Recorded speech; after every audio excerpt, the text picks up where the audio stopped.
En aquel tiempo se levantará Miguel, el gran príncipe, que está de parte de los hijos de tu pueblo, y será tiempo de angustia, cual nunca fue desde que hubo, desde gente hasta entonces. Pero en aquel tiempo será libertado tu pueblo, todos los que se hallen escritos en tu libro. ¿Quién era Miguel? Es un arcángel. Su nombre significa quien como Dios. Hay que tener cuidado porque hay muchos intérpretes que quieren poner a Miguel como si fuera Jesucristo, pero realmente no es Jesucristo. Busque un momentito Daniel 10:13, vamos a ver lo que dice ahí, para confirmar lo que estoy diciendo, ¿verdad? Que es un arcángel y no es Jesucristo. Mas el príncipe del reino de Persia se me opuso durante 21 días, pero he aquí Miguel, uno de los principales príncipes, vino para ayudarme y quedé allí con los reyes de Persia. Y que si es uno de los principales príncipes, pues no puede ser Jesucristo, porque Jesucristo es único. No hay diferentes príncipes que se puedan comparar con Jesucristo. Y fíjate que ese arcángel Miguel, su función principal, ¿cuál es? A través de toda la historia en la Biblia. Siempre está defendiendo y cuidando del pueblo de Israel. Esa es su función principal. Siempre lo vamos a ver en ese papel, estar pendiente y cuidando al pueblo de Israel. La segunda parte de ese versículo dice, y será tiempo de angustia, cual nunca fue desde que hubo gente hasta entonces. Hemos visto a través de todos los estudios que hemos hecho, el pueblo de Israel ha sido bien abatido, el pueblo judío ha sido perseguido. Lo vimos desde que tuvieron que salir de Egipto.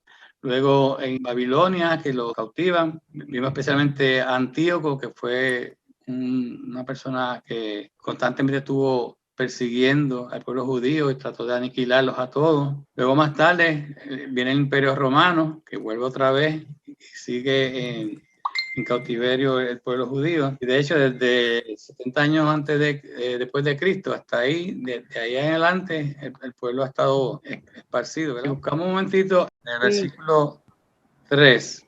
Ese es un sermón que da Jesús en el Monte de los Olivos y básicamente va a resumir y a darnos más detalles sobre esos momentos de la gran tribulación.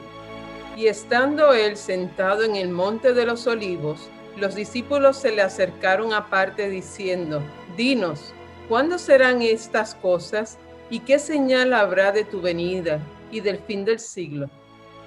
Viendo Jesús les dijo, mirad que nadie os engañe, porque vendrán muchos en mi nombre diciendo, yo soy el Cristo, y a muchos engañarán. Y oirás de guerras y rumores de guerras. Mirad que no os turbéis, porque es necesario que todo esto acontezca, pero aún no es el fin, porque se levantará nación contra nación y reino contra reino, y habrá pestes y hambres y terremotos en diferentes lugares. Y todo esto será principio de dolores. Entonces os entregarán a tribulación y os matarán y seréis aborrecidos de todas las gentes por causa de mi nombre. Y aquí vemos que en el 9, entonces dice que los entregarán a tribulación y os matarán y seréis aborrecidos de toda la gente por mi causa. Y eso ha pasado al pueblo judío en toda su época y ahora nosotros como pueblo de Dios pues también estamos recibiendo ese tipo de aborrecimiento diferente en aquella época, pero también lo vemos aquí. Y voy a leer donde dice el 15. Dice, por tanto, cuando veáis en el lugar santo la abominación desoladora que habló el profeta Daniel, el que le entienda, entonces los que estén en Judea huyan a los montes, el que esté en la azotea no descienda para tomar algo en su casa, y el que esté en el campo no vuelva atrás para tomar su capa. O sea que aquí viene Jesús y nos presenta otra vez lo que habló Daniel, ¿verdad? De la abominación desoladora, que ya sabemos que no es otra cosa que la idolatría, ¿verdad? Y el tratar de suplantar a Jesús por otra imagen. En este caso vamos a ver que en los últimos días va a ser la imagen que se va a presentar para que todo el pueblo lo adore. En el 21 dice, porque habrá entonces gran tribulación, cual no ha habido desde el principio del mundo hasta ahora, ni la habrá. Esto está ocurriendo luego del arrebatamiento de la iglesia. Ahí hay quienes dicen que es antes, hay quienes dicen que es después. Si leemos aquí, en el mismo 24, dice, más por causa de los escogidos, aquellos días serán acortados. O sea, para que no se pierdan, básicamente. Pero hay una parte aquí que quiero leerle, que es lo que nos contesta el concepto que si es antes o después. En el 40, que nos está hablando del rapto, dice, entonces estarán dos en el campo, el uno será tomado y el otro será dejado. Dos mujeres estarán moliendo en un molino, la una será tomada y la otra será dejada. Verás pues, porque no sabéis a qué hora ha de venir nuestro Señor. Pero sabed que si el padre de familia supiese a qué hora el ladrón habría de venir, velaría y no lo dejaría mirar en su casa. Por lo tanto, también vosotros estad preparados, porque el Hijo del Hombre vendrá a la hora que no pensáis. Así que es una polémica, no se sabe exactamente. Algunas personas dicen que es después de los 3 años y medio que viene el anticristo, antes de empezar la tribulación, que es que viene el arrebatamiento. Yo solamente tengo una observación, pero para que precisamente en donde leíste 24:9, que dice entonces le entregarán a tribulación y os matarán y seréis aborrecidos de toda la gente por causa de mi nombre. Muchas personas hablan del pueblo de Israel, pero como el pueblo de Israel. Y yo siempre he tenido la pregunta de si al día de hoy, después del advenimiento de Jesucristo y todo lo que ha sucedido, si verdaderamente las escrituras están hablando específicamente del pueblo de Israel o está hablando de todos los creyentes. Según lo que nosotros hemos estudiado hasta el momento, se supone que el pueblo de Israel, hasta la venida de Jesucristo, todavía no están convencidos de que Jesucristo es el Mesías. Y la tribulación tiene que suceder para que el pueblo pase por una purga y entienda de una vez por todas de que Jesucristo es el Mesías. Y después de todo ese proceso, al final va a haber otro juicio en donde va a haber gente que se va a arrepentir porque él quiere darle oportunidad a su pueblo, y su pueblo, bajo las condiciones en que estamos hoy en día, va duro. Por eso es que no viene todavía, porque él sabe que esa gente no está preparada todavía para aceptarle, y todavía hay mucha gente más que se tiene que salvar, ¿no? Y yo creo que eso nos quedó un poquito claro porque al final y al cabo la relación que tiene Dios con el pueblo de Israel no es una cosa hipotética y que después se transformó en todos nosotros. No, él mantiene esa relación con su pueblo y va a cumplir su promesa de traerlos hacia él, ¿no? Sí, pues la profecía está dirigida básicamente al pueblo judío, ¿verdad? Lo que pasa es que nosotros estamos, podemos decir, quizás en otro capítulo, donde somos ya creyentes, y quizás pues muchas de esas cosas pues no nos tocan directamente a nosotros como gentiles, que hemos sido ya redimidos, ¿verdad? Por la sangre de Jesucristo, ¿verdad? Sí, porque hasta este entonces, cuando más adelante es entonces que se habla de nosotros y de la plenitud de los gentiles, ¿no? De una manera más categórica, hablando de la gente que no es judía y que ha aceptado y acogido la fe. Si se fija la historia, el pueblo que más ha sido perseguido ha sido el pueblo judío. Por alguna razón es, ¿verdad? Porque es el pueblo de Dios. Lo que el diablo, Satanás, quiere es que nunca llegue la liberación de ese pueblo. Por eso siempre está en caída. Cuando se levanta después de que se arrepiente y Dios lo perdona, vuelve el pueblo otra vez y recae. Y si recordamos, por ejemplo, Hitler, ¿verdad? Y el Holocausto y todo esto, ha sido un pueblo bien sufrido. Y sin embargo ahí le dice que esa tribulación va a ser peor que eso, que lo de Hitler. Imagínense cuál fuerte va a ser eso ahí, ¿verdad? Bien, pero entonces aquí en la última parte del primer versículo pues le da una esperanza. Dice, pero aquel tiempo será libertado tu pueblo, todos los que se hallen escritos en el libro. Fíjate que hace una observación, todos los que se hallen escritos en el libro. Eso se hace alusión también a otros versículos en el Apocalipsis, ¿verdad? Que habla del libro de la vida. En otras palabras, que aunque va a ser libertado el pueblo, realmente no todos van a aceptar quizás el mensaje. Por lo tanto, son los que estén escritos en el libro. Lo que se supone es que cuando ya acabe todo y llegue el momento de que venga Jesucristo a establecer su reino, va a haber un juicio. Y en ese juicio va a ser juzgado la gente que se quedó. ¿Ves? Y entonces, obviamente, unos, como ya bien les dije, uno sobrevivirán porque evidentemente abrieron su corazón a Jesucristo, y los que no, pues tendrán su espacio en el horno de fuego. Entonces, cuando yo acepto a Jesús, es que se escribe mi nombre, ¿verdad? O sea, que el factor de aceptación de Jesús es clave para yo ser inscrito en el libro. Si no, nunca voy a estar en el libro. Exacto, por lo tanto, si me hace alusión al libro y que estés escrito, es porque tiene que haber ocurrido ya entonces una transformación y haber una aceptación de Jesús como hijo de Dios, ¿no? Para estar aquí. Si ya está escrito en el libro de la vida, es que eres salvo. Si eres salvo, eres salvo. En el segundo, fíjate que trae otro tema, vamos a leerlo. Dice, y muchos de los que duermen en el polvo de la tierra serán despertados, unos para vida eterna y otros para vergüenza y confusión perpetua. ¿De qué está hablando aquí? Ahora sí, está hablando pues de la resurrección. La resurrección. ¿Y quiénes van a resucitar? Los justos y los injustos. Todo el mundo va a resucitar. O sea que el ser humano realmente, Dios lo creó para que fuera eterno. A base del pecado, pues entonces pues, perdió esa eternidad momentáneamente. Pero que en ese momento todos van a resucitar, todos van a tener vida eterna. Lo que pasa es que unos decidieron una vida eterna con Dios y otros decidieron pues no seguir a Dios. Por lo tanto, no van a estar con Dios. Pero van a tener una vida eterna, pero ya sabemos que no va a ser fácil para esos que se queden. Yo me pregunto las cosas que la gente se puede preguntar. Y ahí en el proceso uno encuentra muchas cosas. Don Juan 5, 28 al 29, Jesús dijo, no os maravilléis de esto, porque vendrá hora cuando todos los que están en los sepulcros oirán su voz, y los que hicieron lo bueno saldrán a resurrección de vida, mas los que hicieron lo malo a resurrección de condenación. A primera vista, cuando uno lee esto, uno podría intuir que esa resurrección tanto de justos y de impíos se va a dar paralelamente, o sea que a la vez, pero en la realidad es que eso no se va a dar a la vez.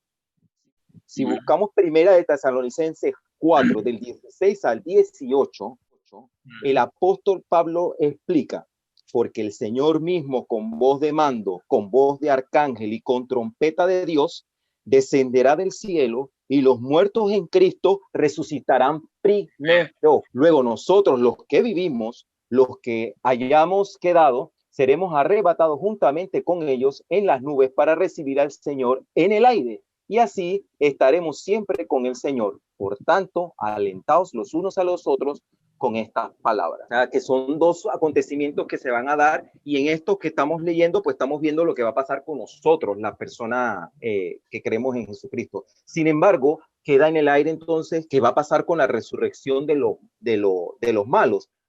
Alguien que por favor busque Apocalipsis 20 del 4 al 6. Dice, y vi tronos y se sentaron sobre ellos los que recibieron facultad de juzgar.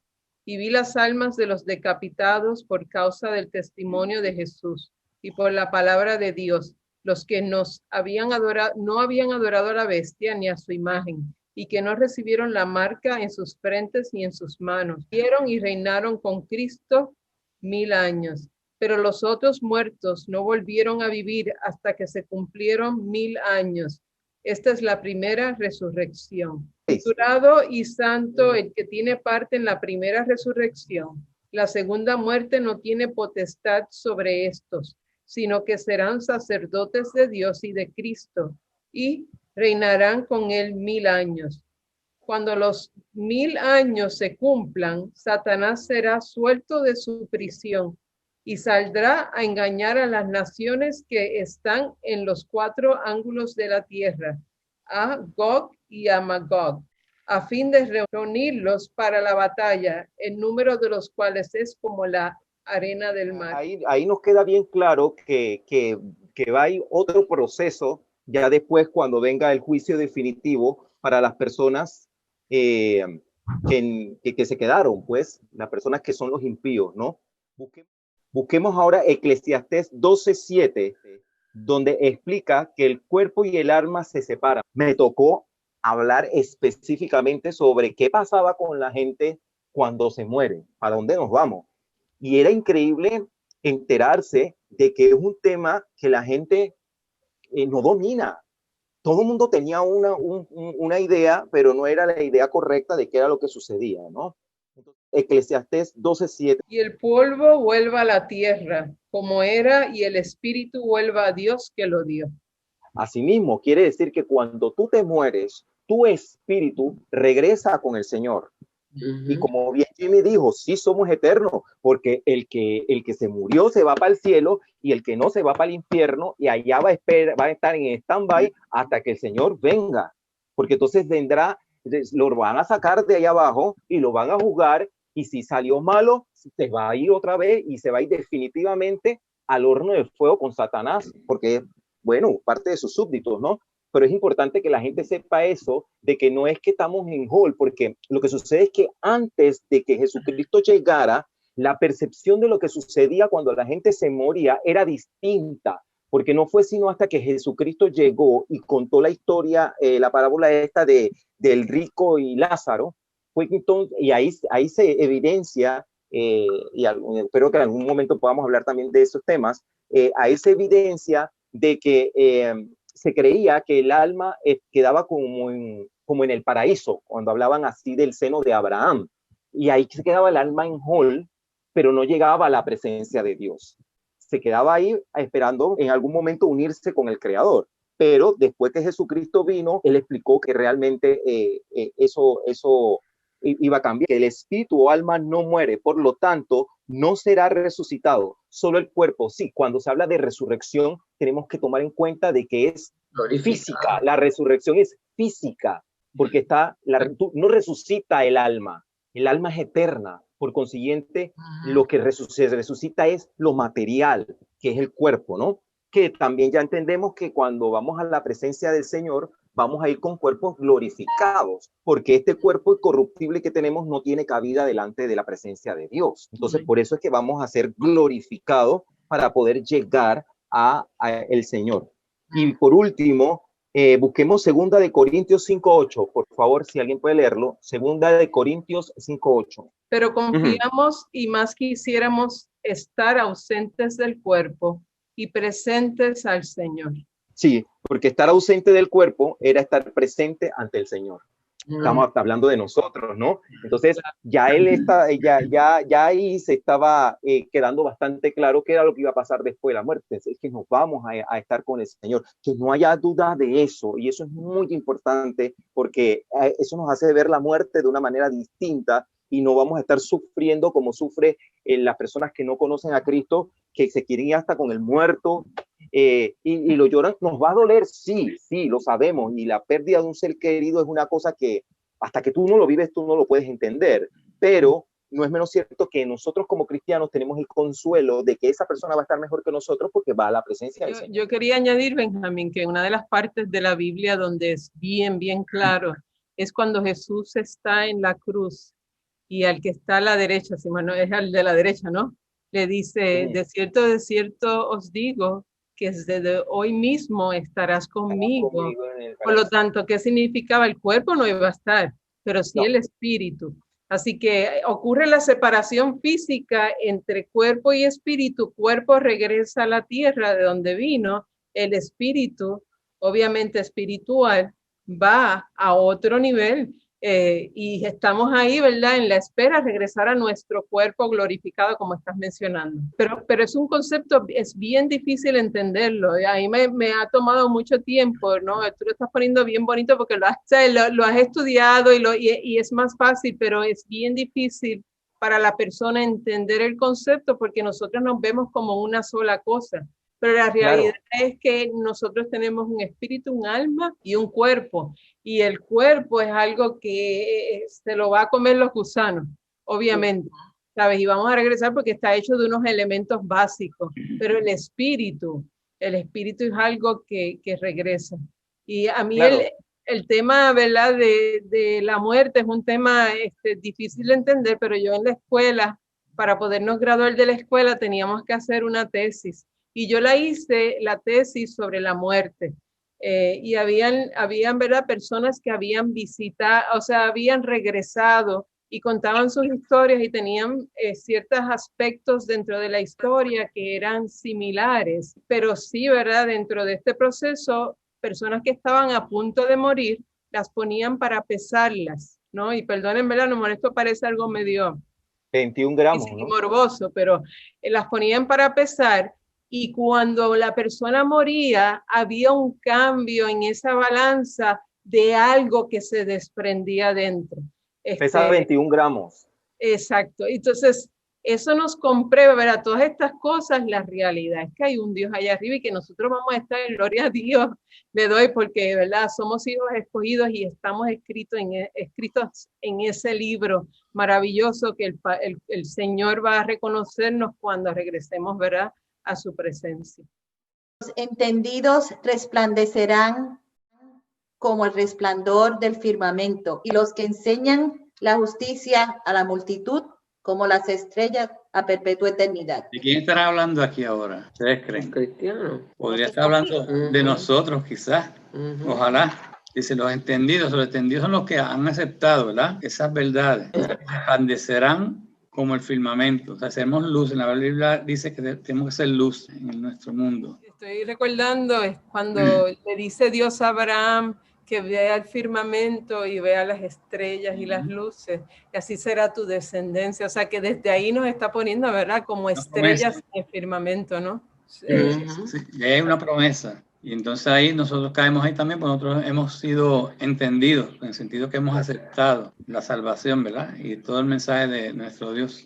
Bueno, es que cuando leímos también lo de Apocalipsis 4:6, ahí también se estaba hablando de que había un grupo de personas que iban a ser como jueces, y eran las personas que venían con Jesucristo para ese juicio. Según lo poco que pude rescatar de allí, entiendo que somos nosotros, los justos, los que creemos en Él, que estuvimos arrebatados, vendremos para entonces juzgar a los que quedaron. Porque me imagino va a ser el resto de la población mundial y bastante gente. Entonces en el 4 aparece algo bien fuerte. Dice, pero tú, Daniel, cierra las palabras y sella el libro hasta el tiempo del fin. ¿Qué quiere decir con eso? Cierra las palabras y sella el libro hasta el tiempo del fin. Que no lo va a sellar hasta que ese tiempo no llegue. O que va a estar sellado hasta el tiempo del fin, puede ser. O sea, si lo vemos, podemos ver que como que él está diciéndole, Daniel, ya hice la revelación. Esa es la revelación. Bueno, busca Apocalipsis 22:10 y ahí encuentras una información referente a eso. Y me dijo, no selles las palabras de la profecía de este libro, porque el tiempo está cerca. Yo me imagino que lo que está haciendo es que está refiriéndose a que no selle definitivamente las palabras aquí hasta que ese momento, porque ya el final está cerca. O sea, no hace sentido de que la selles ahora y lo des como un hecho definitivo, porque el final está por venir. Lo que creo que quiere decir que para Daniel ya llegó su revelación. O sea, porque él va a seguir preguntando y básicamente Dios le va a decir, ya yo te dije lo que tenía que decirte, y más tarde pues se revelará más detalle, ¿verdad? Porque Dios a veces no nos da toda la información de cantazo. Ahora mismo, por ejemplo, nosotros entendemos mucho mejor que Daniel, porque nosotros hemos visto como muchas de las cosas que se profetizaron a Daniel se cumplieron. Para nosotros es más fácil entender que para el pobre Daniel, que él estaba diciendo cosas que no había visto ni iba a ver. Y para nosotros también es más fácil creer, porque el mismo Señor Jesucristo en Mateo lo dice, ¿no? Se refiere a la profecía de Daniel. Exacto. Y además nosotros ya tenemos otro panorama, ¿no? O sea, ¿cómo sería para Daniel en ese tiempo, no? Jesús todo era revelación, es cierto, pero nosotros ya hemos podido confirmar y nos ha confirmado el Señor mismo, ¿no? O sea, que todo esto se ha cumplido, hay cosas que se han cumplido, hay cosas que se van a cumplir, y creo que cuando el Señor, Dios le dice en ese tiempo, ¿no? Ya Daniel, vete, ¿no? Que él ya hasta ahí ha cumplido, y inclusive al final del capítulo le dice que él va a gozar de la presencia de los santos cuando ya sea el fin del tiempo, ¿no? O sea, él va a estar con nosotros cuando el Señor vuelva a juzgar, ¿no? Vamos a ver a Daniel también. Vamos a tener el privilegio. Cuando Jesús en el 24 puede dar más detalles, porque entonces ya todas esas profecías que ha dicho Daniel se habían cumplido. Sí. Entonces Jesús puede abundar más y más, añadirle más a esa explicación que ya había recibido Daniel. En 24:15 dijo, llegará el día cuando verán lo que habló el profeta Daniel, el objeto sacrilegio que causa profanación de pie en el lugar santo. O sea, todo lo que dijo Daniel, el Señor lo confirma también, ¿no?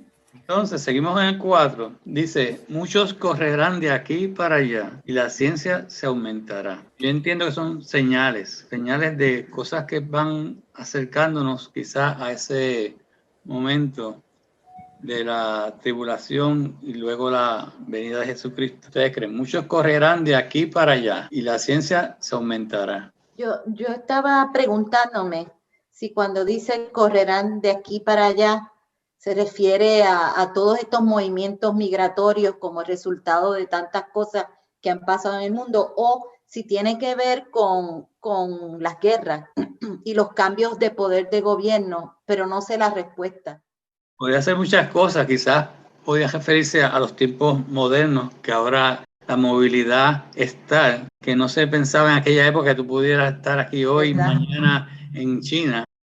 Y ahora con el internet es una forma también de moverse, de forma virtual, pero tú también estás yendo de aquí para allá, viviendo un mundo bien acelerado. Y fíjate que dice, y la ciencia se aumentará, y si vemos la historia, en los últimos 150 años, cuánto más se ha desarrollado la ciencia. Y lo que hoy es cierto, de aquí a mañana puede ser que sea falso, porque los científicos encuentran otras explicaciones. Y hace unos nuevos descubrimientos, unos inventos, ¿verdad? Pienso también que la tecnología, ¿verdad? Nosotros no nos íbamos a imaginar que con esto, la tecnología cómo nos está ayudando a vernos, a llegar los unos a los otros, a comunicarnos. Ahora, la tecnología realmente ha ocupado un lugar muy primordial en nuestras vidas. Si nosotros vemos en el celular, nuestro celular es yo lo uso hasta para trabajar, para comunicarme con todo el mundo, y mi trabajo gran parte es ahí, con la tecnología. Si no hubiera la tecnología, yo no sé qué hubiéramos hecho ahora. Así es que, y eso es parte de la ciencia, pienso yo, ¿verdad? Y adicional a eso, Jimmy, es que yo quería traer ¿verdad? Y no sé si estoy haciendo una interpretación correcta, pero justo cuando termina esa oración que dice, pero tú, Daniel, cierra las palabras y sella el libro hasta el tiempo del fin. Y luego de ahí, esa próxima oración me parece que es una descripción de lo que es el tiempo del fin. Y trae dos conceptos que nosotros los estamos viviendo ahora, que es muchos correrán de aquí para allá, la transportación aérea, o sea, un avión tú te montas y llegas en cuestión de horas al otro lado, o sea, esto es cuestión, y ahora más rápido todavía, porque con el COVID, nosotros ahora llegamos hasta Perú ¿verdad? En sistema, llegamos a Panamá en la computadora, o sea, esto es cuestión de así, y tenemos, ¿verdad? esa comunicación. Y la otra parte es la parte de la ciencia, y hasta dónde ha llegado la ciencia. O sea, que yo creo que todo lo que vemos, lo que, como decía, ¿verdad? En Mateo 24 dice, los que conocemos y vemos debemos de entender que estamos en los últimos tiempos. Y yo creo que unir las profecías de Daniel con lo que Jesús nos está diciendo, nos está indicando que nosotros tenemos que tener la sabiduría de que estos son los últimos tiempos. También podría interpretarse, yo diría, que en esos momentos también la gente va a estar bien turbada y no sabe para dónde coger, donde también es un tiempo que sabemos que hay muchas ideas corriendo, ¿verdad? Y entonces las personas no saben a dónde ir, quién tiene la verdad. Yo creo que hay mucho, como ahora, hay mucho conocimiento, mucha ciencia, pero vemos al mundo más perdido, o sea, no quieren buscar la verdad en la palabra de Dios. O sea, eso es lo último, y eso es lo que no quiere la gente. Y por eso es que el Señor también, creo que ya viene, ¿no? Él está disciplinando también a este mundo, que le ha dado tanta oportunidad, como lo hizo con el pueblo de Israel, ¿no? Vemos que Israel tanto tiempo, ¿no? A lo largo de toda la historia, porque el propósito de Dios es hablarnos por medio de su pueblo, y darnos ese ejemplo. Vemos desde la época, desde cuándo, ¿no? Y si nos remontamos a los babilonios, a los medopersas, a los romanos, después en esta época con Hitler, después o antes con las cruzadas, o sea, vemos tanto, pero el pueblo sigue en desobediencia, porque ellos no quieren aceptar que Jesús es el Mesías, y van a tener que pasar la prueba y la gran tribulación y el tiempo de angustia, hasta que ellos puedan realmente reconocer, ¿no? Que Cristo es el Mesías. Y tristemente también la tecnología la podemos usar para el bien, pero también la podemos usar para el mal. Y entonces mucho pecado va a entrar a través de la tecnología. Y está entrando a través de la tecnología, así que... Yo quería añadir algo porque el asunto del sello me daba vueltas. Y yo siento que en la palabra de Dios no hay nada puesto para adornar ni para rellenar. Todo tiene un porqué. Y estaba buscando y encontré que cuando se está hablando de algo que del sello per se, significa que son posesiones de Dios. Y buscamos de Corintios 1, del 21 al 22, que dice: y el que nos confirma con vosotros en Cristo y el que nos ungió es Dios, el cual también nos ha sellado y nos ha dado las arras del Espíritu en nuestros corazones. Cuando uno sella algo, lo cierra, pero también lo aparta. Somos sellados y apartados para Dios, ¿no? Y yo creo que en este sentido a Daniel se le dice, bueno, sella ya este libro porque esto va a quedar, esto no es para ahora, esto es para el futuro.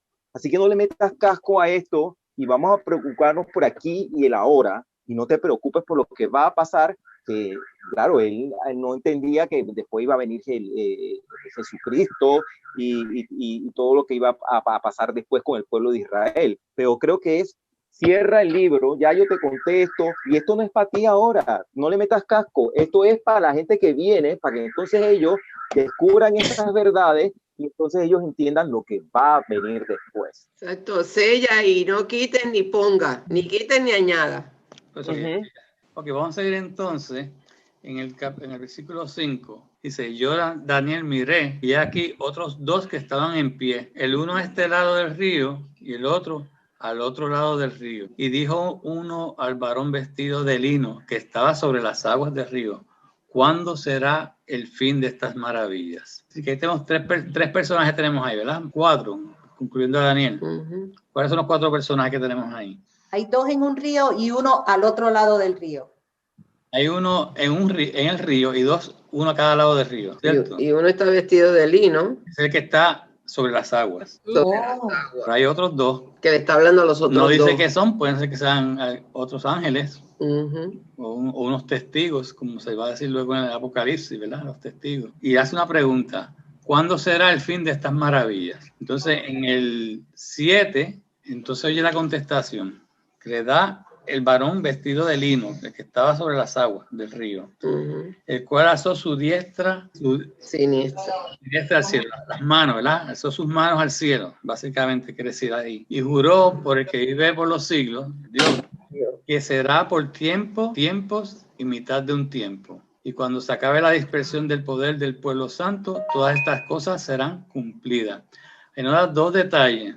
Primero, ¿cuánto va a durar esa gran tribulación que la mencionó también Jesús, ¿verdad? ¿Cuánto dice que va a durar? Tiempos y la mitad de un tiempo. ¿Sería cuánto? 3 años y medio. Serían 3 años y medio. Fíjate que esta es la primera vez que se menciona eso en diferentes formas, ¿verdad? Ya se había dicho anteriormente, ¿verdad? Que eran 3 años y medio la gran tribulación. 7 va a estar el anticristo, primero 3 años y medio va a ser de todo tranquilidad y paz y va a tratar de convencer a todo el mundo y de momento de repente empieza a perseguir al pueblo y a destruirlo, ¿verdad? Y es la gran tribulación. Así que ahí nos da el tiempo. ¿Cuánto tiempo va a ser eso que va a suceder que había mencionado anteriormente? Pero lo importante es que aquí nos da otra señal, porque dice, y cuando se acabe la dispersión del poder del pueblo santo, todas estas cosas serán cumplidas. Nos está dando ahora otra fecha. ¿Quién es el pueblo santo? El pueblo de Israel. El pueblo de Israel. Dice, cuando se acabe la dispersión del pueblo de Israel. 1948. 1948, que se estableció el Estado de Israel, ¿verdad? Así que fíjate que aquí nos está diciendo que está aún más cerca que en la época de Daniel, mucho más cerca, ¿verdad? Pues ya está dando un detalle. Fíjate que el pueblo de Israel estuvo disperso desde el año 70 después de Cristo hasta ahora 1948, que ha sido 20 siglos casi, del 70 hasta el 1948. ¿Cuántos son? 19 siglos, ¿verdad? Más o menos. Y también estoy encontrando con respecto a lo del varón vestido de lino, cada vez que se menciona eso en la Biblia, se hace alusión a la imagen preencarnada de Jesucristo. Lo describe el vestido de lino y en el centro y sobre las aguas, que también nos recuerda el concepto de cuando Jesús está sobre las aguas, ¿verdad?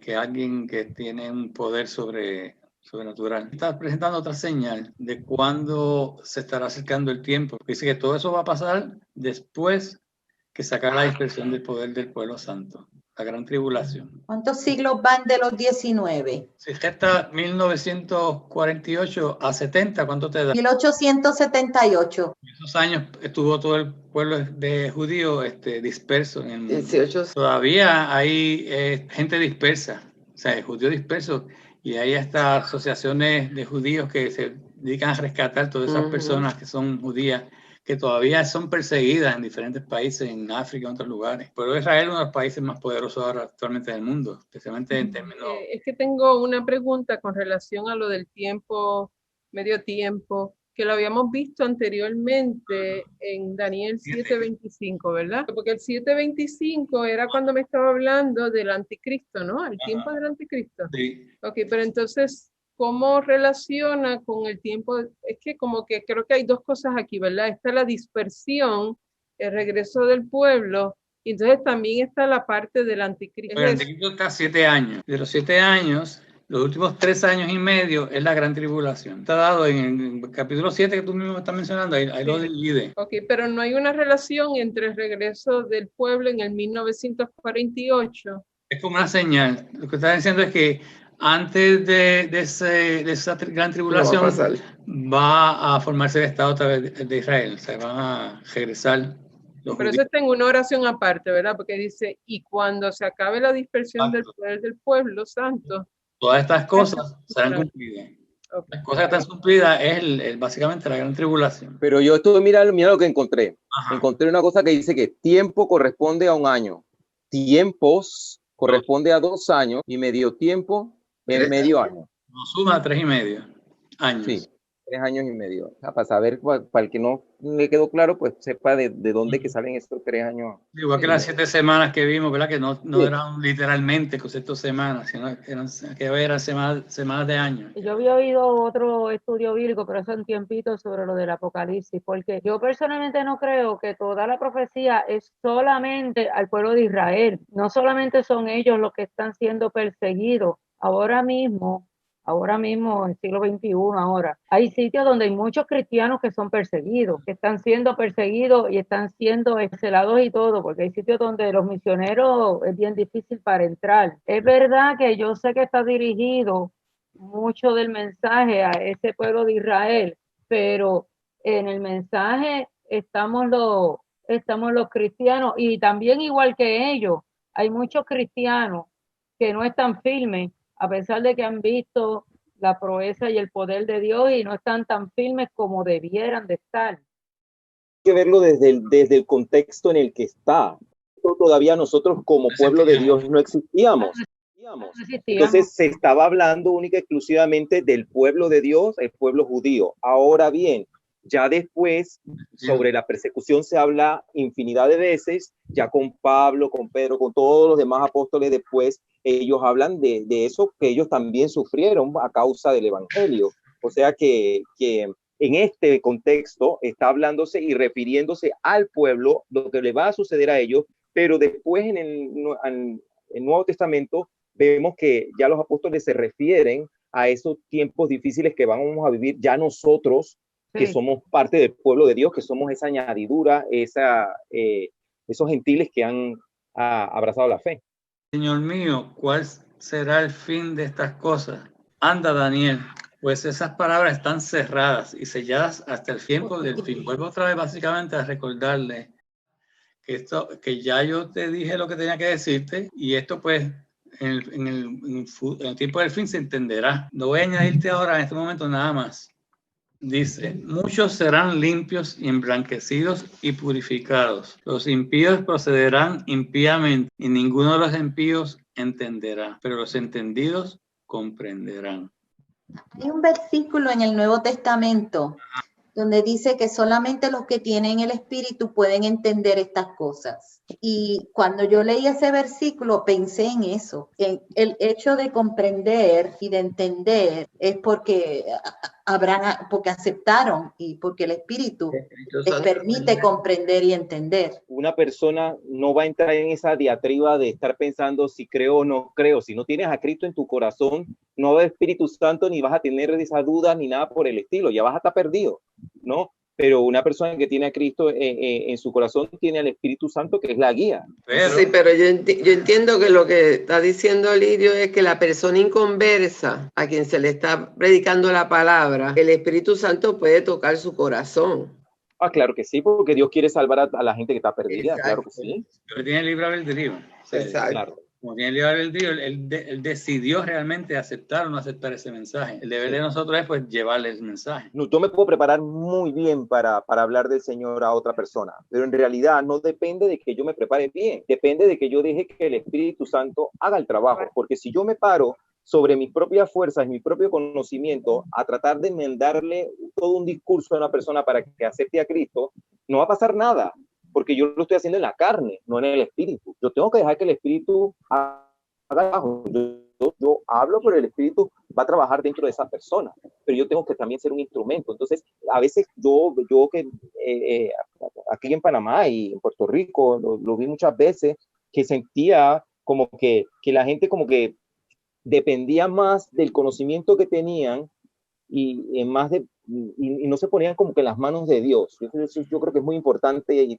la gente ore antes de hacer las cosas para que el Espíritu Santo pueda manifestarse, porque si no lo haces, no buscas la ayuda divina, pues estás contristando el Espíritu. Yo he encontrado un versículo, hermanos, en Mateo 25, 31. Pero al final el Señor va a hacer un juicio, ¿no? Dice, cuando el Hijo del Hombre venga en su gloria, acompañado por todos los ángeles, entonces se sentará sobre su trono glorioso, y todas las naciones se reunirán en su presencia, y él separará a la gente, como un pastor separa a las ovejas de las cabras. Pondrá las ovejas a su derecha y las cabras a su izquierda. O sea, ya creo que también Dios da la oportunidad de que nosotros compartamos la palabra. Yo pienso que el ser humano tiene que empezar por aceptar a Jesucristo como Señor y Salvador. De hecho, tiene que aceptar al Señor como hijo de Dios. Tiene que aceptar que eso es así. Y después tiene que aceptarlo como Redentor y Salvador. Si no pasa ninguna de esas dos cosas, pues con esa persona, a ver, no va a suceder nada más. Pero fíjate qué interesante, porque en la gran tribulación, le meto cabeza y yo creo que mi imaginación no da para qué tan terrible va a ser, es como una sacudida muy fuerte al ser humano. Va a haber gente que a las buenas no va a entender y tiene que pasar por ese proceso para poder que su corazón se abra. Porque aunque nosotros veamos la tribulación como algo negativo, algo muy feo, es un proceso que Dios ha creado porque Él conoce a su pueblo. Y Él sabe que hay gente que es dura y hasta que no pasen por eso, entonces no verán la verdad. Sí, pero tribulaciones vemos nosotros y vivimos nosotros todos los días. Cuando mis hijas se enferman, eso para mí es una situación que me descontrola. Pero la gran tribulación que habla y Daniel dice que es peor que todo lo que puedes imaginarte. Bueno, pues por eso está bien, fantástico, pero o sea, es algo diferente a lo que es, a lo que vive el diario vivir la gente. Que tú te estás refiriendo a una aflicción, que es totalmente diferente, porque tendrás aflicciones y la vas a tener a montón. Lo que pasa es que no puedes dar cabida a perder, porque si el Espíritu Santo que mora en ti te tiene que dar a ti, o sea, nosotros tenemos que dejar que ese Espíritu se manifieste. Eso mismo. Propio, una manera de poder manejar esa situación que eso si no mismo. teniendo a Cristo en el corazón me devastaría. Pues eso mismo, que fue lo que dijo Nidia ahorita. La persona tiene que creer primero. Esa gran tribulación específicamente, fíjate que está dirigida básicamente al pueblo judío que ha pasado por tantas tribulaciones, sin embargo, todavía no ha aceptado al Mesías. Es algo mucho más fuerte todavía de todo lo que ha pasado, para ver si por fin algún día dicen, en verdad existe un Mesías y acepta a Jesús y sean salvos. Sí, y por eso es que tiene que pasar esa tribulación, porque Él conoce a su gente. Esta gente está dura, no va a cambiar, y hasta que no vean esta cosa tan fea, entonces no conocerán la verdad. Y yo digo, ¿cómo cambiar a gente que tiene una tradición y una fe tan milenaria, hacerles ver la verdad, no? Son duros de corazón. O acuérdate que ellos son descendientes de los fariseos que crucificaron a Jesús. Y a fin de cuentas va a ser fuerte la tribulación porque lo que quiere Dios es que se salve. Claro, es que cuando uno está en tribulación, en problemas, en aflicciones, uno trata de buscar cómo resolver, buscar ayuda.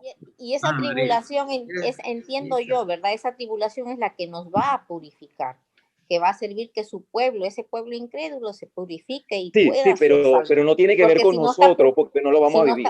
Pero un momento, el rapto es después de la tribulación. Cuando se habla de la tribulación también, hay una parte que habla de que seguirán predicando. ¿Quiénes van a predicar? Los que oyeron el mensaje. Y no aquellos creyentes que ¿sabes? Tienen que haber cristianos que no se hayan ido antes de la tribulación. ¿Quién iba a predicarle a esa gente? Pero de repente escucharon el mensaje, pero no quisieron aceptar al Señor. Lo han oído, lo habían oído. Claro, oyeron, pero no lo habían seguido. Exacto. O estuvieron en la iglesia sentados, pero no eran creyentes. Pero Y luego del rapto sí se acercaron y sí creyeron. Exacto. Ahí afianzaron. Eso es lo que decía Benjamín. En esa oportunidad que se le va a dar, porque dentro de todo lo negativo, pues una cosa positiva, tienen una oportunidad.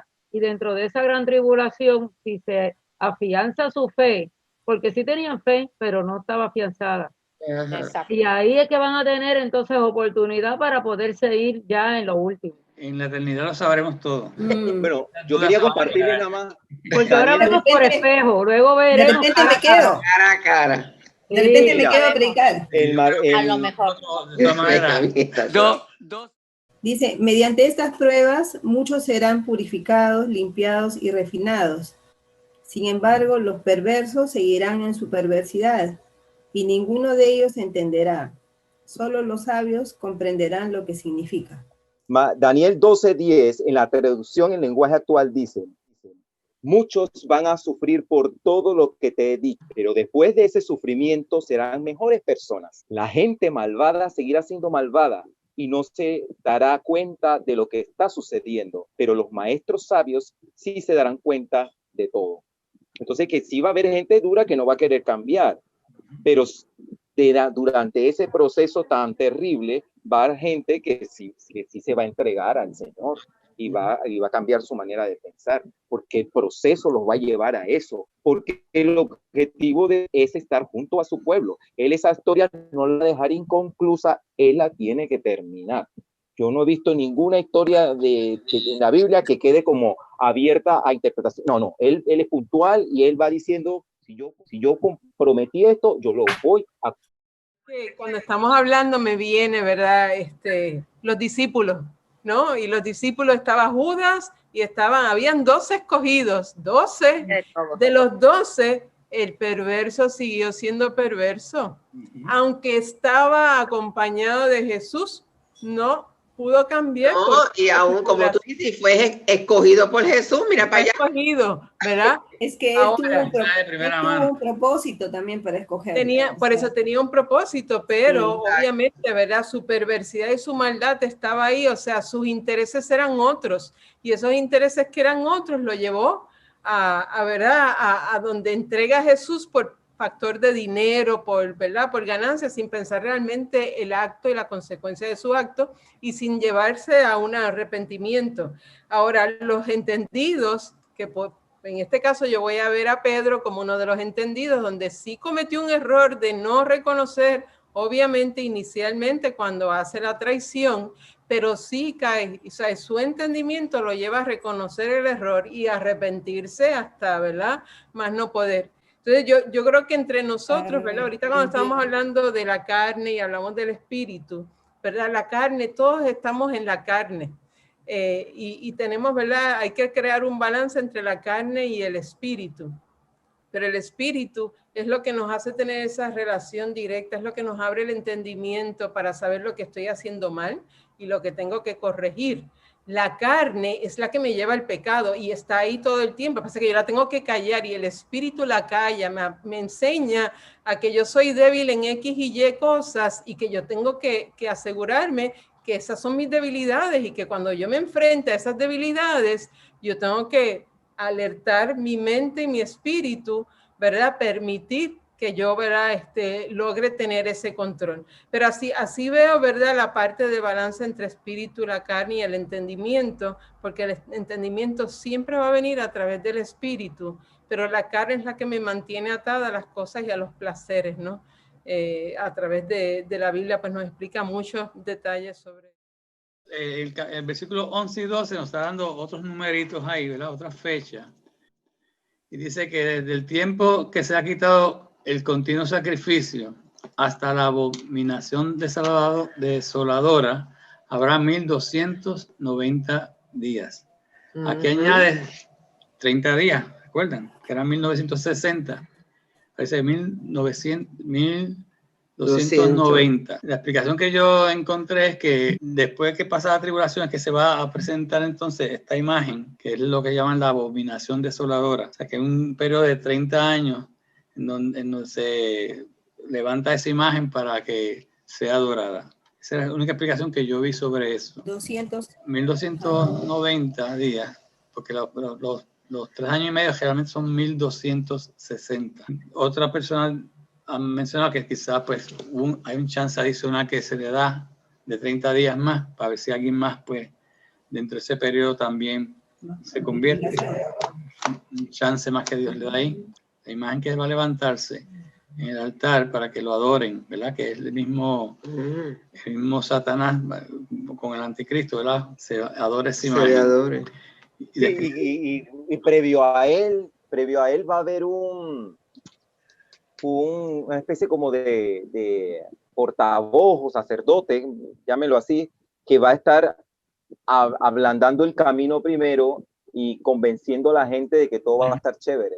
Y después esta persona va a llegar y empieza la abominación porque va a querer ocupar el lugar de Dios. Exacto. Y entonces en el 12 dice, bienaventurado el que espere y llega a 1335 días. Añadió 45 días más. No sabemos exactamente qué es, pero aparentemente es cuando generalmente llega Jesucristo y retorna a la tierra. Pero como quiera, se está haciendo referencia a la gente que se está quedando en el capítulo final. O sea que no está hablando de ti, ni de mí, ni de ninguno de los que estamos aquí. De la gente que ya está en ese capítulo final y que está aprovechando la última llamada. El último chance. El último chance. Como dicen por ahí, el último chance, para ver si se arrepienten. Claro. Que después de los 60 días hay un periodo de extensión, podemos decir, ¿verdad? Para ver si recapacitan algunos más y se salvan, ¿verdad? Y entonces en el 13, pues lo que se dice a Daniel al final, ¿verdad? Y tú, hablando de Daniel, irás hasta el fin y reposarás y te levantarás para recibir tu heredad al fin de los días. Esa es la esperanza, ¿verdad? de la resurrección y la salvación que va a tener. Su recompensa por haberle sido fiel durante toda su vida, ¿verdad? Porque Daniel sabemos que estaba bien cerca de Dios todo el tiempo y nunca se apartó de él. Así que ahí termina con esperanza, ¿verdad? De salvación para él y por consecuencia para todos aquellos que aceptamos a Jesús. Una pregunta. Ajá, porque cuando me dice y tú irás hasta el fin y reposarás y te levantarás. O sea, reposar, que algunos lo interpretan como que están en un sueño, en un descanso, y hasta que no venga el día del juicio se levantará. No, pero es que la visión antes de que viniera Jesucristo era que yo me quedaba en Hol, en el paraíso, en lo que ellos conocían como el seno de Abraham, esperando unirme al Señor, pero yo estaba en lo que ellos conocían como el paraíso, pues, pero no estaba con Dios, estaba esperando a Dios en un lugar bien chévere. Esa era la visión, pero cuando viene Jesucristo y después de los demás apóstoles, la visión cambia. Entonces, de cierto te digo, hoy estarás conmigo en el paraíso. Con el entendimiento que tenemos ahora, cuando dice reposar, está hablando del cuerpo que está reposando. Del cuerpo, claro.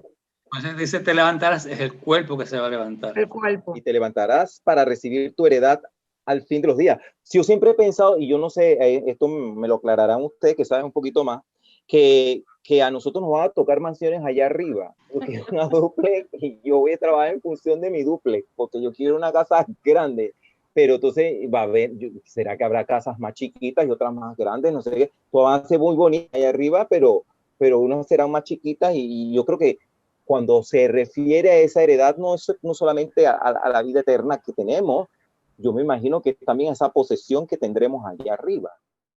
Que quizás no es como la pensamos nosotros, porque no estamos pensando en otro mundo, un mundo bien material, donde todo tiene precio, que si grande, pequeña, bonita, fea. Esos conceptos van a cambiar. Yo entiendo que dentro de la mente de Dios es algo mucho más amplio que lo que nosotros podemos imaginarnos. Sí, me estoy recordando cuando llega una de las mamás de dos de los discípulos y le dice a Jesús, yo quiero que tú me pongas uno en un lado y el otro en el otro. Está buscando acomodo para sus hijos, para que estén uno a un lado. Entonces Jesús le dice, lo que tú no sabes ni lo que me estás pidiendo. ¿Por qué? Porque, ¿verdad? Puede ser mayor, ¿verdad? El sufrimiento. Y para mí no tengo la autoridad para decir quién se va a sentar a mi lado, ¿verdad? También es parte de lo que le comunica. Claro. Yo creo que yo siempre he pensado, ¿verdad? Y pues uno como ser humano lo ve en términos, ¿verdad? De lo que conocemos, que nosotros pues vamos a tener, cada cual va a tener un nivel, y a lo mejor hay unos que están por allá arriba y otros están más bajitos. Mira, no sabemos de veras. Porque nosotros lo que sí sabemos y estamos bien seguros es que lo que vamos es a adorar.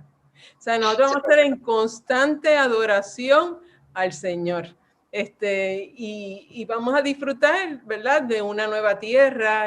Pero el hecho de cómo va a ser, tal vez los detalles no los tenemos, pero mira lo que le dijo Daniel, le dijeron a Daniel, cierra el libro. Yo creo que tenemos que cerrar el libro y esperar a que llegue el momento, porque en su momento vamos a saber realmente, ¿verdad? Claro. Cómo va a ser lo que Dios nos dé. Y que no caigamos a tentación de empezar a especular, imaginar cosas que quizás le estemos añadiendo cosas a la profecía o a las promesas. Lo que pienso es que lo que hay allá va a ser perfecto para nosotros. Porque no, claro. quien nos está preparando es Dios. Y Dios todo lo hace perfecto. Por lo tanto, ¿para qué especular tanto, verdad? Si al final entiendo yo que va a ser algo diferente a lo que nosotros estamos acostumbrados, pero que sí vamos a gozar y que vamos a adorarlo eternamente, eso sí es cierto. No lo vas a poder describir nunca. Exactamente. En nuestra mente no lo entiende porque nuestra mente es tan finita que no va a entender ahora. Por eso es que le dicen a Daniel, cierra el libro, no especules, porque si empezamos a especular podemos empezar a pecar. Exacto. Podemos llegar a ser ambiciosos y desear, yo quiero esto, yo quiero acá, yo quiero mejor que el fulano, que el sutano. Y al final eso no va a ser. Eso no va a ser. Sí.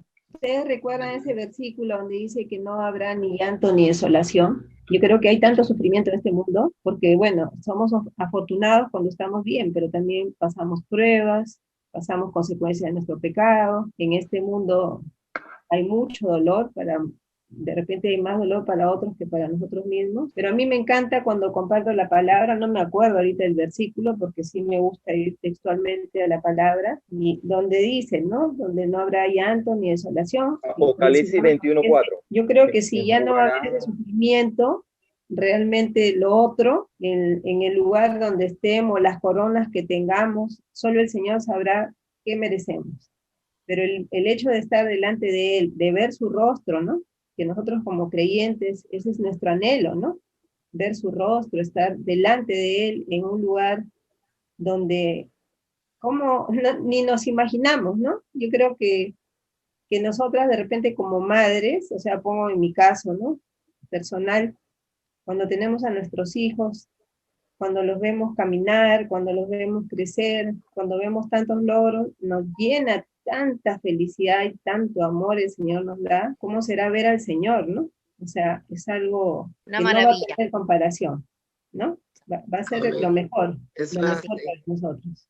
Bueno, pues terminamos a Daniel. Mira, gracias por haber escogido ese libro, porque mira que ha sido bien edificante y hemos aprendido tanto. Sí. Tremendo ese libro, tremendo. Que no somos los mismos, Lirio, ¿verdad? No. O sea, yo te digo, empezando desde el primero y terminando en el 12, ya yo no soy la misma persona.